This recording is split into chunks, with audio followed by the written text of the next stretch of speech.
సర్వోన్నతమైన దేవుని నామమునకే సమస్త మహిమ ఘనత ప్రభావములు యుగముల వరకు కలుగును గాక.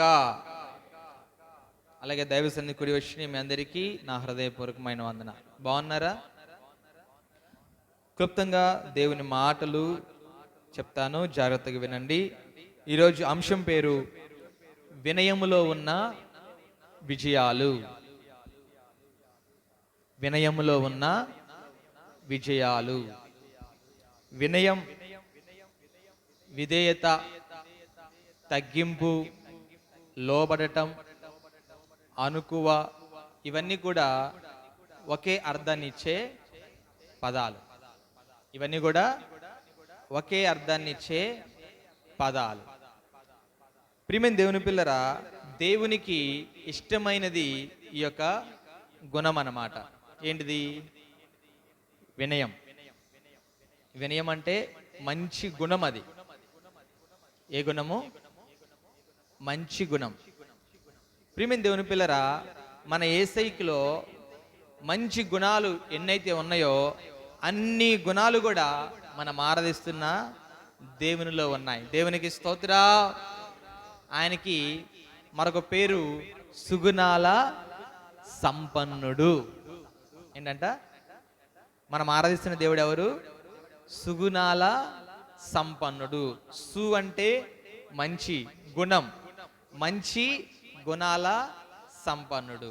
అన్ని సుగుణాలు ఏ దేవుళ్ళలో మనం చూడలేం కూడా. కానీ మనం ఆరాధిస్తున్న దేవునిలో అన్ని సుగుణాలు ఉన్నాయి. ఆ సుగుణాలలో దేవునికి నచ్చిన సుగుణం ఏంటంటే వినయం. ఏంటిది? వినయం. దాని గురించి మనం మాట్లాడుకుందాం. వినయం, విధేయత, తగ్గింపు, లోబడటం, గౌరవం చూపటం, మర్యాద ఇవ్వటం, ఇవన్నీ కూడా ఒకే అర్థాన్ని ఇచ్చే పదాలు. ఇవన్నీ కూడా ఒకే అర్థాన్ని ఇచ్చే పదాలు. ప్రియమైన దేవుని పిల్లరా, ఇక్కడ వినయములో రెండు రకాలు ఉన్నాయి. ఎన్ని రకాలు ఉన్నాయి? రెండు రకాలు ఉన్నాయి. ఒకటేమో బాహ్య విధేయత. ఏంటిది? బాహ్య విధేయత. రెండవదేమో అంతర్గత విధేయత. బాహ్య విధేయత అంటేనేమో బయటికి కనిపించిద్ది, బయటికి కనిపించేటట్లు చేస్తారు. దాన్నే మన భాషలో నటించటం అంటారు. అర్థమైందా? ఇప్పుడు వినయం అనగానే ఎవరైనా చెప్పిన మాట, ఎవరైనా ఏదైనా మాట చెప్పారనుకోండి, ఆ మాట మనం ఎమ్మటనే వినటం, ఏదైనా పని చెప్తే చేయటం. కొంతమంది ఏం చేస్తారంటే వినయాన్ని నటిస్తారు. ఏం చేస్తారు? వినయాన్ని నటిస్తారు. ఎలాగానంటే చెప్పిన మాట వింటారు, పని చేయమంటే చేస్తారు, చేసుకుంటా మనసులో సనుక్కుంటారు. నేనే కనిపించానా? ఆళ్ళేడా ఈళ్ళేడా, పొద్దాక నాకే పని చెప్తారు అని మనసులో అనుకుంటాడు. అర్థమవుతుందా? అదే హృదయపూర్వకమైన విధేయత ఏంటి అని అంటే మనసు, ఆలోచన, నమ్మకం, ప్రేమ, ఈ నాలుగిటితో కూడిన స్పందనే హృదయపూర్వకమైన విధేయత. మీకు అర్థమైందా? మొదటిగా మనసు, రెండవదిగా ఆలోచన, మూడవదిగా నమ్మకం, నాలుగవదిగా ప్రేమ. ఏంటిది? ప్రేమ. ఈ నాలుగిటితో కూడిన స్పందనే హృదయపూర్వకమైన విధేయత.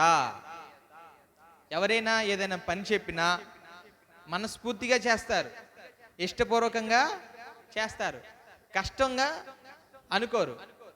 పగలు పని చెప్తే ఎవరైనా చేస్తారు, మధ్యరాత్రులు పని చెప్తే చేస్తారా? అప్పుడు కూడా లేచి ఇష్టంగా పని చేయటమే వినయం, విధేయత, తగ్గింపు. అర్థమవుతున్న ప్రియమైన దేవుని పిల్లరా, దేవునికి ఆ పదమన్నా ఆ గుణమన్నా చాలా అంటే చాలా ఇష్టం. కానీ ఈనాటి ప్రజలు ఎలా ఉన్నారనంటే వినయాన్ని నటించేవారిగా ఉన్నారు. వినయాన్ని నటించేవారిగా ఉన్నారు. మనం వినయాన్ని నటించేవారిగా ఉండకూడదు. మనం వినయాన్ని నటించేవారిగా ఉండకూడదు. హృదయపూర్వకంగా మనం వినయాన్ని ప్రజలకి చూపించాలి, దేవుని పిల్లలకి చూపించాలి. మన ద్వారా దేవుడు మహిమపరచబడాలి. ఒక సేవకుడు అన్నాడు, మన ప్రవర్తన ఒక సువార్తగా మారాలి. దేవునికి స్తోత్రం. ఏంటంట?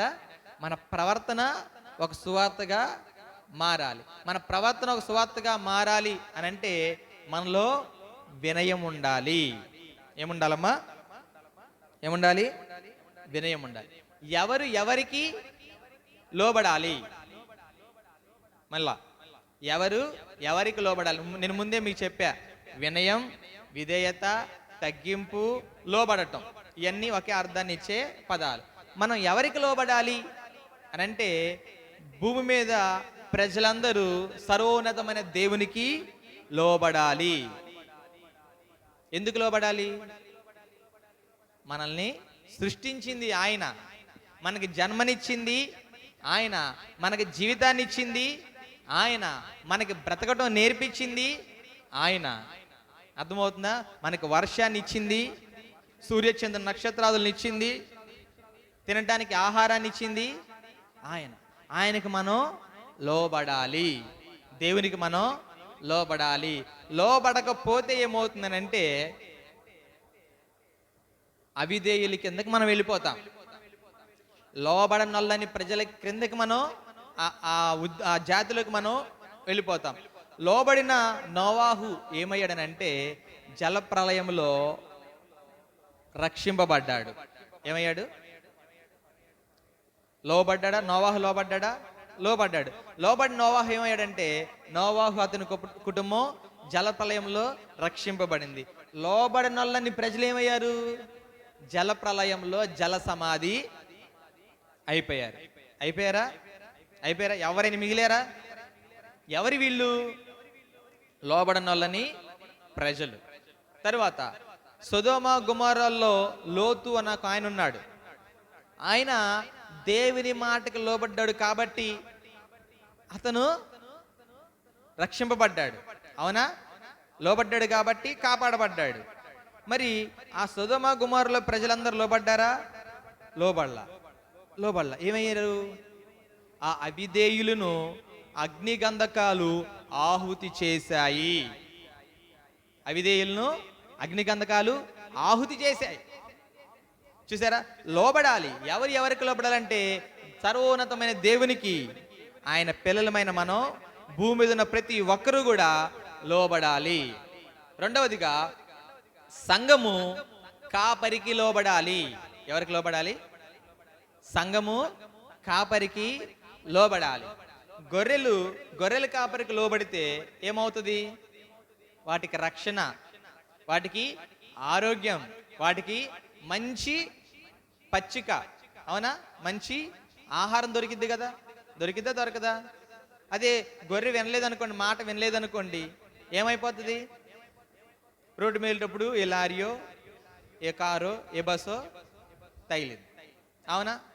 ఒక సేవకుడు, రెండు వర్గాల మధ్య గొడవ జరుగుతుంది. ఒక ప్రాంతంలో రెండు వర్గాల మధ్య గొడవ జరుగుతుంటే హోరాహోరీగా గొడవ జరుగుతుంటే ఎవరు తగ్గట్లా. బైబిల్ ఏం చెప్తుంది? తగ్గమని చెప్తుంది. వీళ్ళేం గొడవలో తగ్గట్లా. నువ్వెంత అంటే నువ్వెంత అని గొడవ ఆడుకుంటుంటే దేవుడు సేవకుడిని ప్రేరేపించాడు. నువ్వు వెళ్ళి ఆ గొడవ మధ్యలో వీళ్ళకి మధ్యలో నిలవబడు అని దేవుడు ప్రేరేపించినప్పుడు ఆ సేవకుడు వెళ్ళి అలా ఇరువురు జరుగుతున్న ఆ గొడవ మధ్యలో నిలబడితే ఇటోళ్ళు ఆగిపోయారు, అటోళ్ళు ఆగిపోయారు. దేవునికి మహిమ కలుగును గాక. అంటే సేవకుని వలన సంఘము దీవించబడుతుంది. సేవకుని వలన సంఘములో ఉన్న కలతలు తొలగిపోతాయి. అవునా? అలాగా సంఘం ఎవరికి లోబడాలట? సేవకునికి లోబడాలి. మూడవదిగా భార్య భర్తకు లోబడాలి. ఎవరికి లోబడాలి?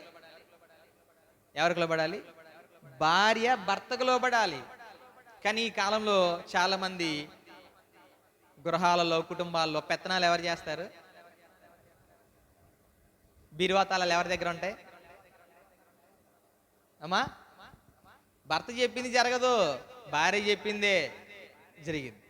కానీ బైబిల్ చెప్తుంది భార్య భర్తకి లోబడాలి. అర్థమవుతుంది? భార్య ఏం చేయాలట? భర్తకి లోబడాలి. అలా లోబడినప్పుడే కుటుంబం పచ్చగా ఉంటుంది, సంసారం అనేది చాలా బాగుండిద్ది.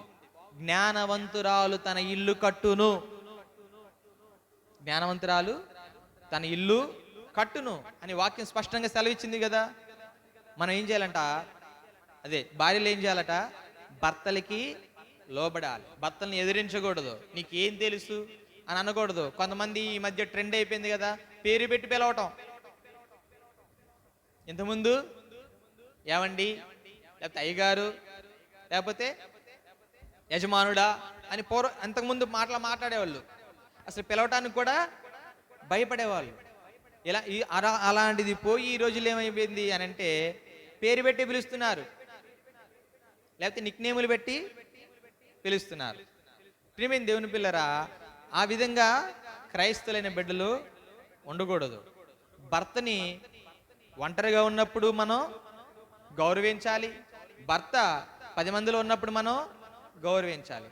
ఒక భార్య అంది భర్తని, ఏం చేస్తున్నావు పిల్లలకి అన్నం పెట్టకుండా అనంది. ఎవరికి అన్నం పెట్టాలట? ఇంతవరకు పిల్లలకి ఎందుకు స్నానం చేపిలేదు అని అంటుంది. ఎవరికి స్నానం చేయించాలి? ఎవరికి భోజనం పెట్టాలి? ఈమెగారేమో మధ్యరాత్రుల వరకు మెలకుగా ఉండి చాటింగ్లు చేయటం, వీడియోలు చూడటం, పొద్దున్న లేవకోకుండా పిల్లలకి జడలు కూడా భర్త చేసేళ్ళు ఉన్నారు. అవునా? ఎటుపోతున్న కాలం మీరు ఆలోచించండి. కానీ బైబిల్ మనకు నేర్పించేది ఏంటి అని అంటే, ప్రియమైన దేవుని పిల్లరా, మనము భార్యలు భర్తలకి లోబడాలి. తర్వాత పిల్లలు తల్లిదండ్రులకు లోబడాలి. ఎవరికి లోబడాలి చెప్పాలి? పిల్లలు తల్లిదండ్రులకు లోబడాలి. అలా తల్లిదండ్రులకు లోబడితే పిల్లలు ప్రయోజకులు అవుతారు. పిల్లలు భవిష్యత్తు చాలా బాగుండిద్ది. ఎందుకనంటే మీ మాట వినే పిల్లలంటే మీకు ఇష్టమా కాదా? ఇష్టమా కాదా? ఇష్టం. ఇష్టమైన పిల్లల కొరకు మీరు ఏం చేస్తారు? బాధ్యత కలిగి ఉంటారు. ప్రార్థన బాగా వాళ్ళ కోసం చేస్తారు. అలా వాళ్ళ కోసం ఈ ప్రార్థన చేసినప్పుడు వాళ్ళ భవిష్యత్తు బాగుండిద్ది. అర్థమవుతుందా? చివరిగా గురువులకు విద్యార్థులు లోబడాలి. ఎవరికి లోబడాలి? విద్యార్థులు గురువులకు లోబడాలి. అలా లోబడి ఉన్నప్పుడు ఏమైద్ది అని అంటే, గురువు దగ్గర ఉన్న విద్య మొత్తం, గురువుకున్న అనుభవాలు మొత్తం, గురువుకున్న మెలకులు మొత్తం విద్యార్థికి నేర్పిస్తాడు.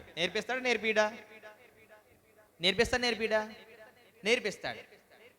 ఎందుకు అంటే ఆ గురువుకి అదొక గొప్ప ఘనత. అదే గురువు దగ్గర ఎక్స్ట్రాలు చేశారనుకోండి, వేషాలు వేశారనుకోండి, ఏం చేస్తాడు? నేర్పిస్తాడా? ఇప్పుడు విద్యార్థి దగ్గరే అన్ని తెలివితేటలుంటే, విద్యార్థి దగ్గరే అంత జ్ఞానం ఉంటే, మరి విద్యార్థికి నేర్పించే గురువుకి ఇంకెంత జ్ఞానం ఉంటుంది? వీడికంటే ఆయన ఇంకో 4 ఆకులు ఎక్కువ తిని ఉంటాడుగా. అవునా కదా? గమనించిన ప్రియమైన దేవుని పిల్లరా, మందిరంలో కానీ, కుటుంబాల్లో కానీ, తర్వాత పాఠశాలలో కానీ, ఎక్కడైనా కానీ, అన్ని వేళల అన్ని సందర్భాలలో మనందరము లోబడి ఉండాలి. అర్థమవుతుందా? లోబడి ఉండాలి. లోబడి ఉన్నప్పుడు ఏం జరుగుతుంది? అమ్మా పుష్పమ్మ గారు ఉన్నారా? లోబడి ఉన్నప్పుడు ఏం జరిగిద్ది? తగ్గింపు కలిగి ఉంటే ఏం జరిగిద్ది? వినయం కలిగి ఉంటే ఏం జరిగిద్ది అని అంటే, కీర్తనల గ్రంథంలో ఒక ఆయన ప్రార్థన చేస్తున్నాడు. ఆయన రాజు. ఎవరమ్మా? ఎవరు? రాజు. ఆ రాజు ప్రార్థన చేస్తున్నాడు. ఏమని ప్రార్థన చేస్తున్నాడంటే, దేవా, నీ దాసుడైన నాకు నీ ప్రజల్ని పరిపాలించటానికి వివేకము గల జ్ఞానాన్ని నాకు దయచేయి అని ప్రార్థన చేస్తున్నాడు. ఎవరైనా? రాజు. రాజుకు సహజంగా తగ్గించుకోవడం అంటే ఇష్టం ఉండదు. ఉండిద్దా? రాజుని ఏం చేయాలి? పొగడాలి. రాజాది రాజా, మహా రాజా, రాజు చిరంజీవి అగునుగాక, రాజు చిరకాలము జీవించునుగాక అని పొగడాలి. పొగిడితే ఆయన ఇంకా అక్కడ ఉన్నాడు అనమాట ఆకాశంలో.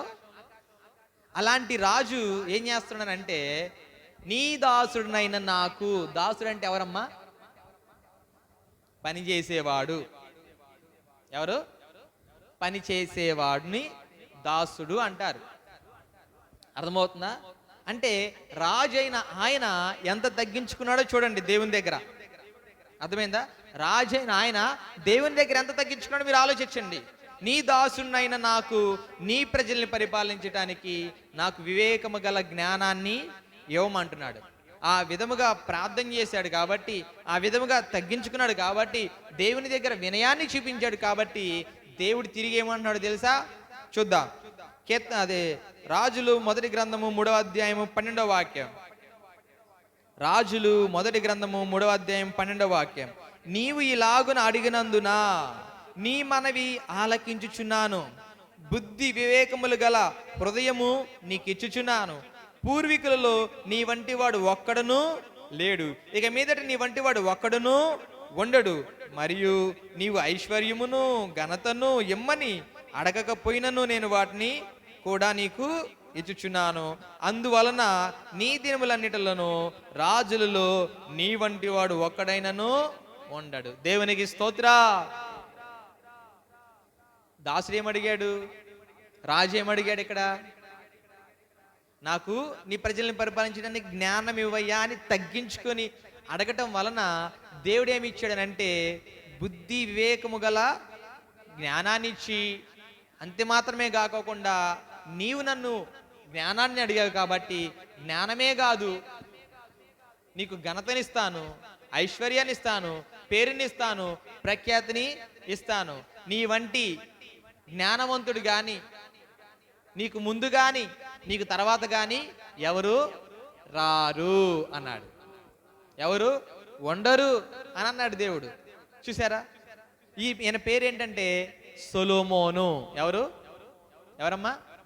నా వైపు చూడండి. ఎవరు? సొలొమోను గారు. రాజు అడిగాడు. ఏమడిగాడు దేవుని దగ్గర? వినయం కలిగి, విధేయత కలిగి, తగ్గించుకొని, దేవుని దగ్గర లోబడి జ్ఞానాన్ని అడిగినప్పుడు దేవుడు అతనికి జ్ఞానాన్ని ఇచ్చాడు. అంటే ఇక్కడ మనకు అర్థమవ్వాల్సిన విషయం ఏంటి అని అంటే, వినయము గల వారి దగ్గర ఏముంది? జ్ఞానం ఉన్నది. ఏమన్నదట? చూద్దామా, వాక్యం చూద్దామా? సామెతల గ్రంథము 11వ అధ్యాయము 2వ వాక్యంలో వినయము గల వారి యొద్ద జ్ఞానం ఉన్నది.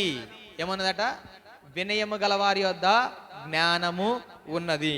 రెండవది చూద్దాం. సామెతల గ్రంథము 15వ అధ్యాయము 33వ వాక్యం. సామెతల గ్రంథము 15వ అధ్యాయం 33వ వాక్యంలో ఘనతకు ముందు వినయముండును. ఏముండును? ఘనతకు ముందు వినయం ఉంటుంది అని వాక్యం సెలవిస్తూ ఉంది. ఘనత ఎవరైనా పొగడాలి, పొగడతలు ఎవరికైనా ఇష్టమేనా? కళావతి గారు, పొగడటం అంటే ఇష్టమేనా? కళావతి గారు బాగా పనిచేస్తారు అని అన్నారనుకోండి, పొలంలో ఒకసారి కొడలు పట్టుకొని వంగితే ఈ చివరి నుంచి ఆ చివరి వరకు వెళ్ళిపోద్ది అని పొగట్టం మీకు ఇష్టమేనా? పొగడతంటే ఇష్టమా కాదా చెప్పండి, స్పందించండి. స్పందించరే అమ్మా. పొగడటం అంటే ఇష్టమేనా? అర్థం కావట్లా. ఇష్టమేనా? పొగట్టం అంటే ఎవరికైనా ఇష్టమే. గణపరచబట్టం అంటే ఎవరికైనా ఇష్టమే. ఓ 10 మందిలో పంచాయతీ ఏదైనా సభ జరుగుతుంది అనుకోండి, వాళ్ళలో పిలిచి దండేయటం, గణపరచబట్టం ఇష్టమా కాదా? ఇష్టమా కదా? అలా మనం గణపరచబడాలని అంటే, అలా గణపరచబడాలి అని ఎవరైనా గణపరచబడాలంటే ఆ గణపరచబడటానికి ముందు వినయం ఉండాలి. ఏముండాలి? వినయం ఉండాలి. ఈ వినయం ఎవరిలో ఉంది ఆ విధంగా అని ఆలోచిస్తే, ఒక ఆమె ఉంది బైబిల్లో. ఆమె బానిస. ఎవరు? బానిసగా వేరే దేశానికి వెళ్ళింది. వెళ్ళినప్పుడు అక్కడ ఆ రాజ్యంలో రాజుకి రాణికి చిన్న మనస్పర్ధలు జరుగుతాయి. అప్పుడు రాణి స్థానంలో నుంచి తీసేస్తారు. అర్థమైందా? రాణి స్థానంలో నుంచి తీసేస్తారు. ఇప్పుడు రాజ్యానికి రాజు కావాలి, రాణి కావాలి కదా, అవునా కదా? రాజ్యానికి రాజు కావాలి, రాజుకి ఎవరు కావాలి? రాణి కావాలి కదా. మరి రాణి లేకోకుండా ఎలాగా? ఒక రాణిని ఏర్పరచాలి, ఒక రాణిని రాజుకు తీసుకురావాలి. ఇప్పుడు తీసేసిన రాణి కంటే, వెళ్ళిపోయిన రాణి కంటే అంతకంటే అందంగా ఉండాలి, అంతకంటే జ్ఞానంగా ఉండాలి అని చెప్పేసి ఒక సంవత్సరం గడువు తీసుకొని ఆ దేశంలో ఉన్న ఆ ఆడపిల్లలందరినీ ఒక కోటకు చేర్చి ఆ కోటలో సంవత్సరం పాటు కొన్ని సుగంధ ద్రవ్యాలతో, అర్థమవుతుందా, ఆ వచ్చిన ఆడపిల్లలందరినీ కూడా వాటితో స్నానం చేయించటం, వాళ్ళకి మెరుగులు దిద్దటం, వాళ్ళకి కావాల్సిన ఆహారాన్ని ఇవ్వటం, ఇలా జరుగుతుంది. ఈ జరుగుతున్న ఆ టైంలో ఆ గుంపులో, ఆ ఆడపిల్లల గుంపులో ఒక ఆమె ఉంది. ఆమె పేరు ఎస్తేరు. ఎవరు? ఎస్తేరు. ఆమె గురించి బైబిల్ ఏం చెప్తుంది అని అంటే, ప్రియమైన దేవుని పిల్లరా, చూడండి ఎస్తేరు గ్రంథము 2వ అధ్యాయము 9వ వాక్యంలో, ఆ చిన్నది అతని దృష్టికి ఇంపైనది గనుక ఆమె అతని వలన దయ పొందెను. దేవునికి స్తోత్ర. ఏంటట? ఆ చిన్నది ఇంపైనది గనుక అతని వలన ఆమె దయ పొందింది. అంటే ఎస్తేర్ని చూడంగానే ఒక అధికారికి దయ కలిగినదట. ఏం కలిగింది? దయ కలిగిందంట. ఎందుకనంటే ఆమె రూపం అలాగుంది, ఆమెలో వినయం ఉట్టి పడుతుంది. అర్థమవుతుందా? ప్రియమైన దేవుని పిల్లరా, కొంతమంది అనట చూస్తేనట పెట్టబుద్ధి అయింది, కొంతమంది అనట చూస్తేనట ఏమైందట చెప్పరేమమ్మా, కోట బుద్ధి అయిందట. అర్థమవుతుందా? అలాగా ఇప్పుడు ఈ ఎస్తేర్ని చూడంగానే ఏమంది అని అంటే, ఆ అధికారి ఎవరైతే ఉన్నారో ఆ అధికారికి దయ కలిగింది. అర్థమవుతుందా? దయ కలిగింది. తర్వాత ఈ ఎస్తేరు పలానా ప్రాంతానికి వెళ్ళిపోతుంది. రాణిగా రాణిని చేసే ఆ కార్యక్రమంలో ఈయమ్మని కూడా తీసుకువెళ్ళిపోయేటప్పుడు అతని పినతండ్రి అయిన మొర్దెకై చెప్తున్నాడు. ఏమని చెప్తున్నాడంటే, మొర్దెకై అంటున్నాడు, నీ జాతిని నీ వంశమును కనపరచకూడదని ఎస్తేరునకు ఆజ్ఞాపించియుండెను గనుక ఆమె తెలుపలేదు. అర్థమైందా?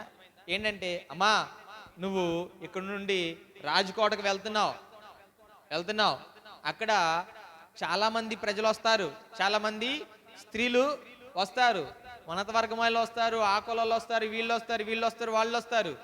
ఎక్కడైనా కానీ ఎవరికైనా కానీ నీది పలానా జాతిని కానీ నీది పలానా వంశమని కానీ నువ్వు ఎక్కడా చెప్పొద్దు అని తండ్రి చెప్పాడు.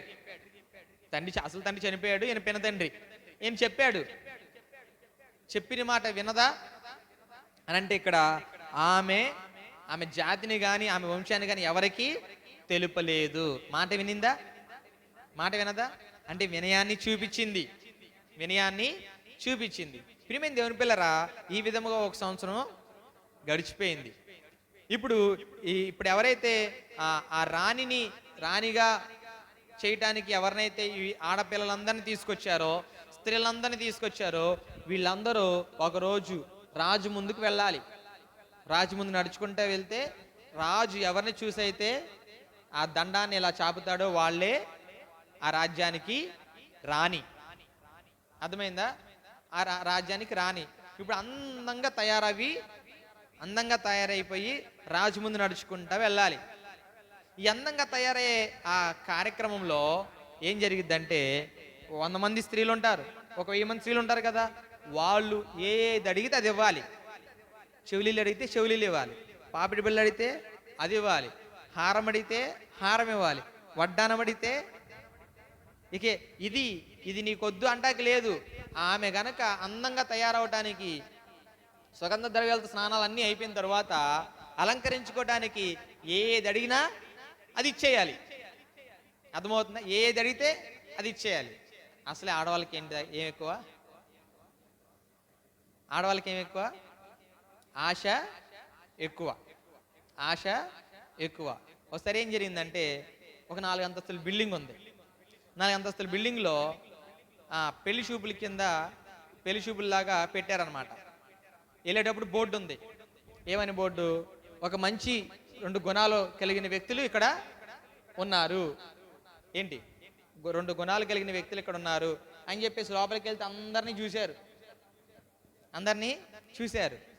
చూసిన తర్వాత పై రెండో స్టేర్కి వెళ్ళాలి. రెండో స్టేర్కి వెళ్ళేటప్పుడు అక్కడ బోర్డు ఉంది, పైకి వెళ్తే మళ్ళీ కిందకి రావటం కుదరదు అని. సరే ఇక్కడ 2 గుణాలు ఉన్నాయి, పైన ఏమున్నాయో చూద్దామని వెళ్ళారు. పైకి వెళ్తే మంచిగా 4 లక్షణాలు కలిగిన వాళ్ళు ఉన్నారు. 4 లక్షణాలు కలిగిన వాళ్ళు ఉన్నారు. అంటే ఆస్తిలోనూ, సంపాదనలోనూ, అందంలోనూ, అర్థమవుతుందా, కుటుంబ వ్యక్తిగతంగానే ఇలా ఉన్నారు. ఇలా ఉన్నప్పుడు పైకి వెళ్ళింది, అందరినీ చూసిన తర్వాత 1వ దానిలో ఎలా ఉన్నారు, 2వ దానిలో ఎలా ఉన్నారు, 3వ దానిలో ఎలా ఉంటారో అని చెప్పి మరలా 3వ దానిలోకి వెళ్తుంటే అక్కడ మెట్ల దగ్గర ఏముందంటే పైకి వెళ్తే మరలా కిందకి రావటం కుదరదు అని ఉంది బోర్డు. అర్థమవుతుందా మీకు? 2వది వదిలిపెట్టేసి 3వ దానిలోకి వెళ్ళింది. 3వ దానిలో 6 లక్షణాలు కలిగిన వాడు ఉన్నాడు.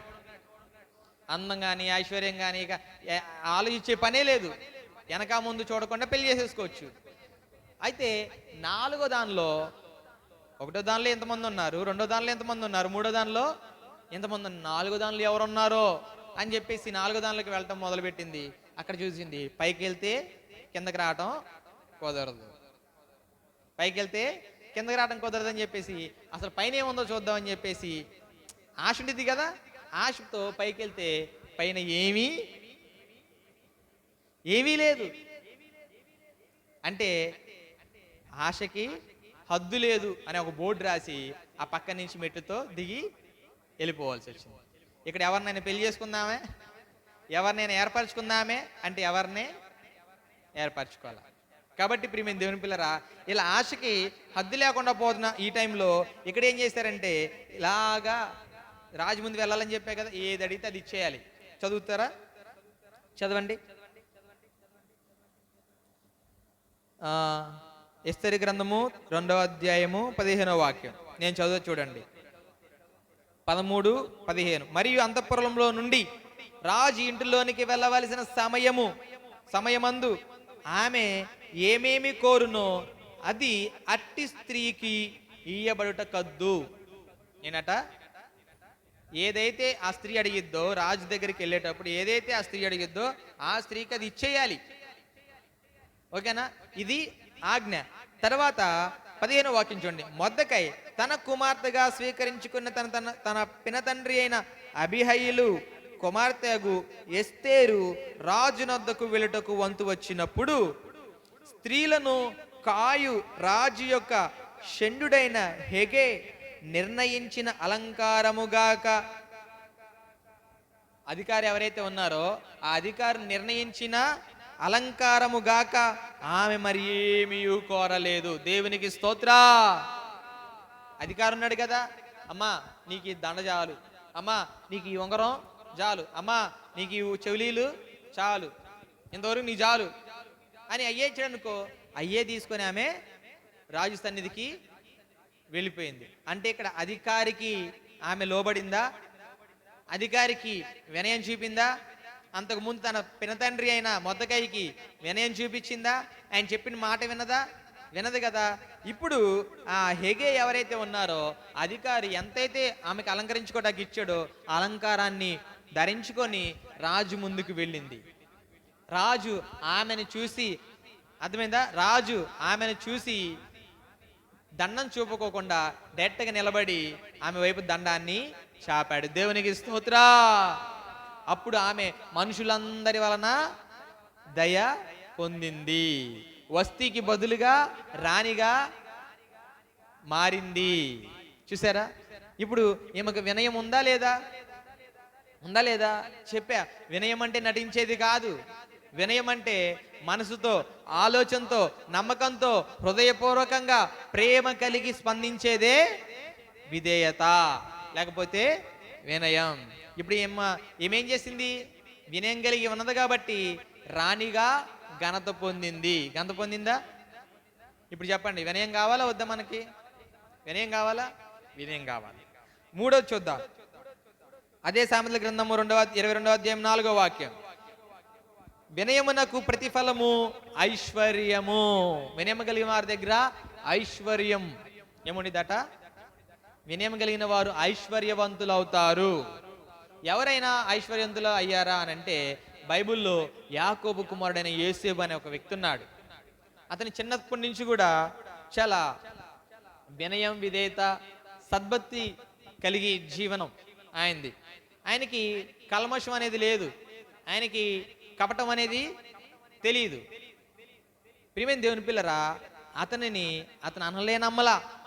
ఎవరు? నా వైపు చూడాలి. ముగిస్తాలే అమ్మా, పడుకున్నారుగా. చూడండి ప్రియమైన దేవుని పిల్లరా, ఆయన ఉన్నాడు కదా, యోసేపు ఉన్నాడు కదా. ఈ యోసేపు అతని అన్నలో అతను నమ్మలా, అయినప్పటికీ ఆయన బాధపడలా. అతను ఒకసారి ఏం చేశారంటే అమ్మేశారు, బ్రతిమలాడాడు.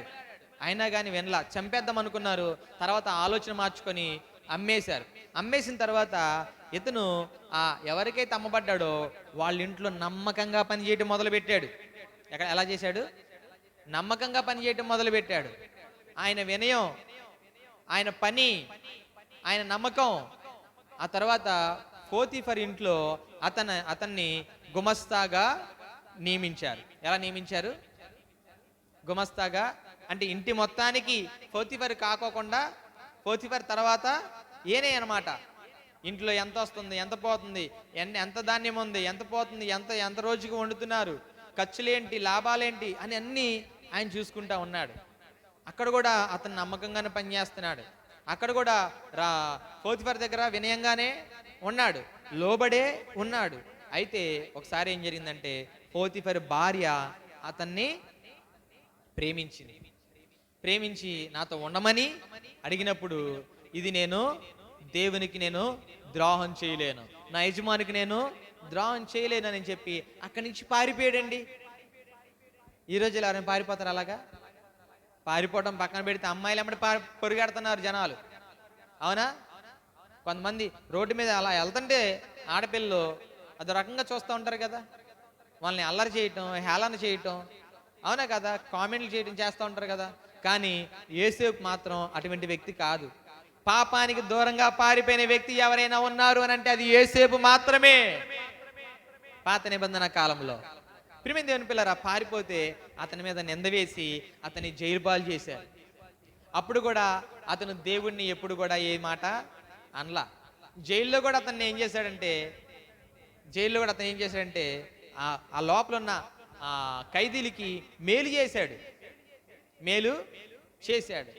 ఆయనకున్న వినయం వలన, ఆయనకున్న విధేయత వలన, ఆయనకున్న తగ్గింపు జీవితం వలన ఏం జరిగిందని అంటే చివరికి ఒకసారి ఆ దేశపు రాజుకి కల వచ్చింది. ఆ కళకి అర్థాన్ని చెప్పేవాళ్ళు ఎవరు లేరు, భావాన్ని తెలిపే వాళ్ళు ఎవరు లేరు. అప్పుడు యోసేపు వంతు వచ్చింది. యోసేపు వచ్చాడు. ఏంటి అంటే నాకు పలానా కళ వచ్చింది. ఆ కళ మొత్తాన్ని చెప్పాడు. ఆ కళ భావాన్ని, ఆ కళ అర్థాన్ని మొత్తాన్ని చెప్పిన తర్వాత రాజు లేచి ఆయన మెడలో ఉన్న గొలుసు తీసి అతని మెడలో వేసి, ఇదిగో ఈ రోజు నుంచి నా తర్వాత నువ్వే, నేను, నా సింహాసనం, ఈ రెండు ఇవే నాకు తెలుసు, ఇక రాజ్యాన్ని పరిపాలించేది నువ్వే అని ఆ రాజ్యానంతటికి ఆయన్ని ప్రధానమంత్రిని చేశాడు. దేవునికి స్తోత్ర. ప్రధానమంత్రిని చేశాడా? చేసిన తర్వాత తన కుటుంబం కరువులో ఉన్నప్పుడు ఐగుప్తు దేశానికి వచ్చినప్పుడు, రాజా నా కుటుంబం, నా తండ్రి, నా అన్నలు, నా చెల్లెళ్ళు, నా వదినలు అందరూ వచ్చేసారు, నా కొడుకులు అందరూ వచ్చేసారు. వాళ్ళకి ఏదైనా స్థలం కావాలని అంటే, ఇదిగో ఈ దేశం నీ ముందుంది, ఏది కావాలో తీసుకో, అది ఆ గోషేన్ చాలా బాగుండిద్ది, అది దానిలో నీళ్ళు ఉంటాయి, అది ఉండిద్ది, ఇది ఉండిద్ది, సమృద్ధి ఉండిద్ది, అది తీసేసుకొని ఒక దేశాన్నే యోసేపు కుటుంబానికి, యోసేపు తండ్రికి, యోసేపు అన్నలకే ఒక దేశాన్ని ఇచ్చేశాడు. ప్రధానమంత్రి అయ్యాడు. ఐశ్వర్యవంతుడు అయ్యాడా? వినయాన్ని బట్టే కదా. ఇప్పుడు దేవుని పట్ల వినయం కలిగి ఉన్నాడా? కుటుంబంలో వినయం కలిగి ఉన్నాడు. అన్నల దగ్గర వినయం కలిగి ఉన్నాడు. అన్నలు కొట్టినా తిట్టినా మారు మాట మాట్లాడలా, అమ్మేస్తున్నా మారు మాట మాట్లాడలా, తల ఉంచుకొని వెళ్ళిపోయాడు. దేవా నాకేంటి కష్టం అని దేవుణ్ణి ఒక మాట అనలా. పోతీఫర్ ఇంట్లో అవమానం ఎదురైంది, అప్పుడు కూడా తన వినయాన్ని అతను కోల్పోలా. జైల్లో కూడా అవమానాలు ఎదురైనాయి, అప్పుడు కూడా తన వినయాన్ని కోల్పోలా. అర్థమైందా? ఎన్నిసార్లు సహించమంటారండి? ఒకసారి చూస్తాం, 2 సార్లు చూస్తాం, 3 సార్లు చూస్తాం, 4గోసారి ఇంట్లోకి బాల్ వస్తే ఇస్తారా? మీరు ఇస్తారా? ఎవరు కదా. అలాగా యేసేపు అలా అనలా, అలా చేయలా, వినయంతోనే ఉన్నాడు. దేవుని యందు భయభక్తులు కలిగే ఉన్నాడు. చివరికి దేవుడు అతని వినయాన్ని చూసి దేవుడు అతనికి ఏమి ఇచ్చాడంటే ప్రధాన మంత్రిని చేశాడు. దేవునికి స్తోత్ర. ఇక్కడ వినయం గల వారి యొద్ద ఏమున్నది? మొదటిగా చెప్పాలి, జ్ఞానం ఉన్నది. వినయం గల వారి యొద్ద ఏమున్నది? ఘనత ఉన్నది. వినయం గల వారి యొద్ద ఏమున్నది? ఐశ్వర్యం ఉన్నది. వినయం గల వారి యొద్ద ఏమున్నది? జీవం ఉన్నది. వినయం గల వారి యొద్ద ఏమున్నది? రక్షణ ఉన్నది. వినయం గల వారిని తగిన సమయమందు హెచ్చించే దేవుడు మనం ఆరాధిస్తున్న గొప్ప దేవుడు. దేవునికి స్తోత్ర. గమనించండి ప్రియమైన దేవుని పిల్లరా, మనము వినయము కలిగి ఉండాలి. ఎలా ఉండాలి? ఎలా ఉండాలి? వినయం కలిగి ఉండాలి. దేవుణ్ణి మహిమపరిచే వారిగా మనం ఉండాలి. దేవుడికి అవమానం మనం తేగకూడదు. చూడండి ప్రియమైన దేవుని పిల్లరా, ఇంకా బైబిల్లో చాలా మంది ఉన్నారు. రెండోసారి వచ్చే ఆదివారం పార్ట్ 2 చెప్తా మీకు. అర్థమైందా? పార్ట్ 2 రెండో వారం వచ్చే వారంలో చెప్తా.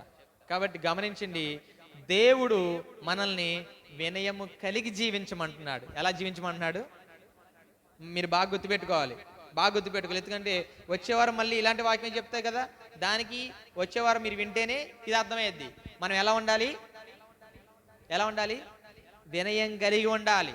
మన భాషలో ఏంటంటే తగ్గింపు కలిగి ఉండాలి. ఎలా ఉండాలి? మనం తగ్గింపు కలిగి ఉండాలి. బైబిల్ సెలవిస్తుంది, తనను తాను తగ్గించుకుని వాడు హెచ్చింపబడును. కానీ లోకం ఏం చెప్తుంది? మేము తగ్గం అంటుంది. ఏమంటుంది? మేము తగ్గం అంటుంది. తగ్గపోతే ఎవరికి నష్టం? ఇప్పుడు ఇద్దరు లోక సంబంధులు ఇద్దరు గొడవాడుకున్నారు. వాళ్ళ మధ్యలో గొడవ జరిగింది. మాట పెరిగి కాస్త ఏమైందంటే చేయి చేసుకోవడం మొదలు పెట్టారు. నువ్వు కొడితే నేను కొట్టలేనా, నేను కొడితే నువ్వు కొట్టలేవా అని చెప్పేసి ఇద్దరు కొట్టుకోవడం మొదలు పెట్టారు. మొదలుపెట్టిన తర్వాత వీడి తరపున కొంతమంది వచ్చారు, వాడి తరపున కొంతమంది వచ్చారు. అర్థమవుతుందా? వీడి తరపున కొంతమంది, వాడి తరపున కొంతమంది వచ్చి కర్రలు తీసుకొని, రాడ్డులు తీసుకొని, బ్యాటులు తీసుకొని తలల పగల కొట్టుకున్న వాళ్ళు ఉన్నారు. అర్థమవుతుందా? తలల పగల కొట్టుకున్నారు, కాళ్ళు చేతులు విరగొట్టుకున్నారు. కొంతమంది అయితే చచ్చిపోయారు. ఇలా తగ్గింపు ఉందా? లేదు. ఇప్పుడు ఒక దేవుణ్ణి నమ్ముకున్న వ్యక్తి, లోక సంబంధమైన వ్యక్తి ఇద్దరు గొడవ పడితే దేవుణ్ణి నమ్ముకున్న వ్యక్తిని లోక సంబంధం ఏం చేశాడు? చెంప మీద పెట్టి కొట్టాడు. దేవుణ్ణి నమ్ముకున్నాడు ఇతను ఏం చేశాడంటే, దేవుడు చెప్పాడు, బైబిల్ చెప్పింది, కుడి చెంప మీద కొడితే ఎడం చెంప చూపించమని. ఆడు ముందు ఈ దేవుణ్ణి నమ్ముకున్నవాడు ఎడం చెంప చూపించాడు. ఎడం చెంప చూపిస్తే ఆడు కొట్టడానికి భయపడ్డాడు. ఎందుకు?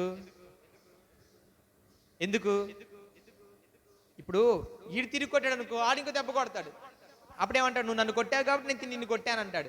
ఇప్పుడు ఈడు కొట్టాడు, అవతలడు కొట్టాడు. ఏనేం చేశాడు? ఆ దెబ్బ తిని ఇంకో దెబ్బ కొట్టని చూపించినప్పుడు భయం వేసేసింది, గుండె అతనికి జారిపోయింది. ఇప్పుడు అక్కడ గొడవ, కొట్టేవాడుగా ఆగిపోయాడు. కొట్టేవాడు కూడా ఆగిపోయాడా? ఎందుకు ఆగిపోయాడు? ఇటువైపు ఉన్నది తగ్గింపు, ఇటువైపు ఉన్నది వినయం, ఇటువైపు ఉన్నది లోబడే గుణం. అర్థమైందా? ఇప్పుడు అక్కడ ఒక దెబ్బతోనే అక్కడ గొడవ ఆగిపోయింది. తగ్గింపు లేనోడేమో చేతులు కాళ్ళు పోగొట్టుకున్నాడు, ప్రాణాలు పోగొట్టుకుంటాం. తర్వాత జరిగే పరిణామాలు ఏంటి? పెళ్ళి అయితే భార్య రోడ్డు పాలు, పిల్లలు అనాథులు, దిక్కులేని వాళ్ళు అయిపోతారు. చూసారా? బైబిల్ ఏమో తగ్గించుకోమంటుంది, లోకమేమో తగ్గొద్దు అని చెప్తుంది. మరి మనం ఎలా ఉండాలి? లోకం చెప్పే మాటలు వినాలా? సినిమాలు చెప్పే మాటలు వినాలా? దేవుని మాటలు వినాలా? దేవుని మాటే వినాలి. దేవుని మాట మీరు విన్నప్పుడు సొలొమోనికి జ్ఞానం ఇచ్చాడు, ఎస్తేరుకి ఘనతనిచ్చాడు, యోసేపుకి ఏమిచ్చాడు? ఐశ్వర్యాన్ని ఇచ్చాడు, నోవాకి రక్షణ ఇచ్చాడు, యోబుకి జీవం ఇచ్చాడు. అర్థమవుతుందా? ఈ విధంగా మనం కూడా వినయం కలిగి ఉంటే మనకి కావాల్సినది ఏదో దేవుడు మనకి ఇవ్వడానికి సిద్ధంగా ఉన్నాడు. దేవునికి మహిమ కలుగును గాక. ఇటు కృప పరిశుద్ధాత్మ మీకు అనుగ్రహించును గాక.